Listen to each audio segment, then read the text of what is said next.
یو واتساپ گایز، چطورید؟ خوش اومده به یک ویدیو جدید. امروز اومدیم که بهتون اتچمنت های بتل رو بهتون بگیم داخل کال آف دیوتی موبایل و اینکه دوستان عزیز این اتچمنت ها فقط برای بتل و آلکادراز است و برای کسانی که میگن آلکادراز چی شد، آلکادراز قراره برگرده و هیچ نگرانی نیست. خبر خوب، تا جمعه هفته بعد یا هفته بعدش آلکادراز برمیگرده و کسانی که این ویدیو رو از ساپارات میبینن، ما در یوتیوب هم فعالیت میکنیم، اونجا میتونید برید ببینید لینک کانال یوتیوبمون داخل همین کپشن و لینک کانال گپ روبیکا و خود کانالمون اونجا هست، میتونید برید ببینید. بدون معطلی بزنیم سراغ ویدیو. لیتس گو.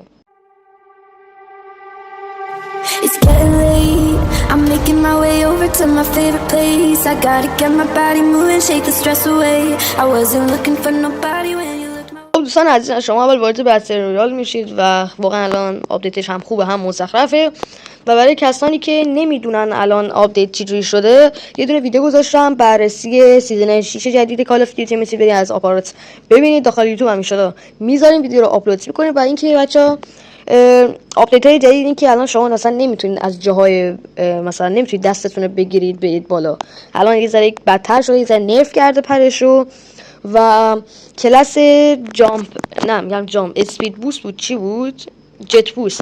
این کلاس دوستان الان باگه و تا بی نهایت میتونید باش اسلاید بزنید، سر بخورید که یه نوع چیت حساب میشه و حتی بات ها هم از این به بعد دوستان میتونن رانندگی کنن و این واقعا چیز خیلی مزخرفی اضافه کرده اکتیویژن. خب آقا بزنیم سراغ اتچمنت. آقا اولین اتچمنت هامون اتچمنت HS که این از اتچمنت HS که واقعا وان شاته، یعنی به راحتی وان شات یا دو تپ رو میزنه راحت. خودم با همین اتچمنت پلی میدم و بهترین اتچمنتی که میتونید این سیزن داشته باشید، هم HS پلیرها هم KRM پلیرها، که اتچمنت رو اینجا واسهتون میذارم. اتچمنت KRM بچینید دوستان، کیف کنید. و دوستان اتچمنت 117 که میخواید قفل کنه، این بهترین اتچمنتیه که میتونید روی یک 117 بچینید و قفل کنه راحت. این یک اتچمنت خیلی خوبه برای 117. اتچمنت بعدی هم اتچمنت بیوای دوستان، یه اتچمنتی که خودم چیدم.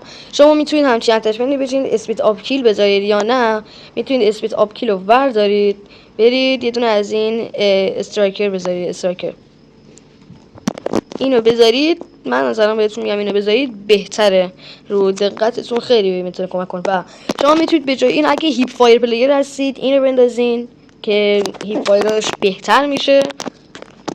و یا شما میتونید با حالا بسی به بازی خودتون دارید چجوری پلی میدید میتونید اتچمنت رو تغییر بدید، یا هیپ فایر فقط میزنید یا فقط ایم میگیرید. من برای کسانی که هیپ فایر میذارم این اتچمنت رو به شما پیشنهاد میکنم. خب دوستان عزیزی که اگر M13 اتچمنت میخوان، یک M13 اینجا لژنده که این M13 رو بچینید دوستان، یعنی خدای M13 یعنی یک جوری رگباری میزنه اون شخصو که اصلا نفهمی چه جوری خورده. یک شما میتونید اینو نندازید، خب ترجیحاً من میگم اینو نندازید و روش لیزر OWC لیزر بندازید که به ADS بلوت تایمتون و ADS تایمتون خیلی کمک میکنه. برای بتل آلکادراز این اتچمنت بسیار خوبه. اما هم تا شاید یه اتچمنتی بخواین که با دمیج خیلی بالا باشه، بهترین گزینه کرینگ 6 دوستان. این اتچمنت واقعا اتچمنت خفنیه. شما میتونید با این اتچمنت پدر همه رو در بیاری، یعنی به راحتی. مثلا اگر شما اینو بچینید، این اتچمنتش کامل نبود، روی تست بودیم. این اتچمنت کاملیه دوستان. با این اتچمنت بتل و اینا رو راحت میتونید پلی بدید. این اتچمنت رو بچینید. شاید هم برای همتون سوال باشه، شاید هم بقیه SMG بخوان. اگر یک SMG هیپ فایر زن میخواین، بهتون مکسن و فنک رو پیشنهاد میدم. هیپ فایر زن مکسن با این با این اتچمنت، و اگر نه فنک میخواین این از فنک و با این اتچمنت. نظریه منم اینه، شما میتونید اینو نندازید و برید روی دقت روی اینا تمرکز کنید، روی ADS بلوت تایم دقتش رو ببرید بالا. خیلیاتون هم اتچمنت اودن میخواستین بچه. این اتچمنت اودن با 3 شات میندازه انمی، 3 شات 4 شات انمی رو میندازه و اگر روش لانگ رنج طلایی باشه، گلد باشه، با 2 تا تی، یعنی فکر کنم در بالای دمیج 100، یعنی شما فکرشو کنین اگر 2 تا تیر بهت بزنید راحت میمیره.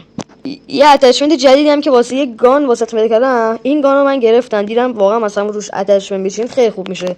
این اتچمنت رو چیدم. حالا شما اگر ایم نمیخواید ایمش رو بردارید و به جای ایم برید لیزر مثلا OWC لیزر بندازید، یا نمیدونم میتونید پیک بندازید، خشاب بندازید، حالا هر چی دوست دارید. اگر با ایم میتونید بزنید ایم خودش کم بده، اگر میتونید بزنید که بزنید، اگر نمیتونید این ایمو روش بندازید دیگه. دوست دارم از اتچمنتش.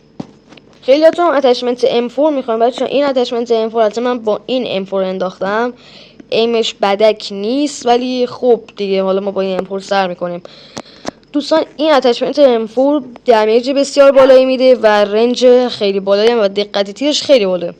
یعنی انقدر دقت تیرش بالایی که یعنی پشماتون میریزه، مخصوصا اگه M4 لژندر داشته باشید که M4 لژندر ندارم چون اکانتم پرید و این M4 میتونه بهتون خیلی کمک کنه. خب دوستان مرسی که تا اینجا ویدیو ما همراه بودید. حتما یادتونه لایک، کامنت، دنبال و زنگوله فراموش نشه. لینک کانال گپ روبیکا، خود کانال روبیکا و حتی یوتیوبمون داخل کپشن یا همون توضیحات هست، کامنت ها هست، میتونید بریم ببینید. و چنل شانتیا گاد گیم هم دنبال کنید دوستان، دیگه چیزی نمونده تا 100 تاش قراره ویدیو خفن تری بذاره. و کانال امیریار هم دنبال کنید که چیزی نمونده تا 1000 تا. اگر 1000 تایشه 100 الی 500 تومن گردونه میچرخونه و کسانی که من به امیریار فال دارن مشترک به اونا کادو میدیم. مرسی که در اینجا ویدیو همراه بودید. وقتتون رو زیاد نمیگیرم. لایک و کامنت فراموش نشه. زنگوله رو بزنید که هر وقت ویدیو گذاشتیم اولین نفری باشین که با خبر میشه. و تا ویدیو و پارت بعد. بای بای.